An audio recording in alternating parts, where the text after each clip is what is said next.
Do you believe that everyone in the United States has equal economic opportunities? Unfortunately, the reality is far from it.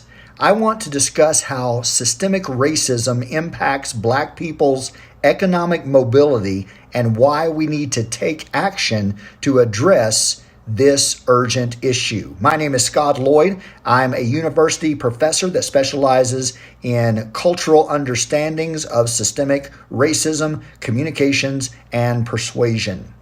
Systemic racism is discrimination against people of color, and it has severe economic consequences for Black people in the United States. Let me give you some examples. First, Black people face higher rates of unemployment and underemployment than white people.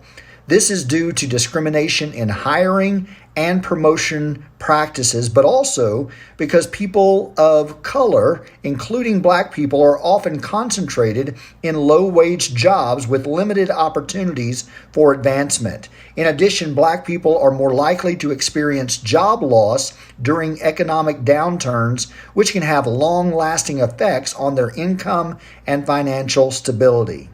Black people are more likely to live in poverty than white people. Poverty can have a range of negative economic consequences, including limited access to health care, education, and housing. Black people are also more likely to live in neighborhoods with fewer economic opportunities, which can further limit their earning potential. Additionally, Black people are more likely to experience discrimination in the housing market. This can take the form of being denied housing altogether, being charged higher rent or mortgage rates, or being steered toward neighborhoods with fewer resources and opportunities. This can have a ripple effect on their financial stability, as housing is often the largest expense for most households. Finally, Black people are less likely to have access to credit and other financial services than white people. This can make it difficult to start a business or invest in education, further limiting their economic opportunities. So what can we do about this? First and foremost, we need to acknowledge that systemic racism exists and that it has significant economic consequences for Black people.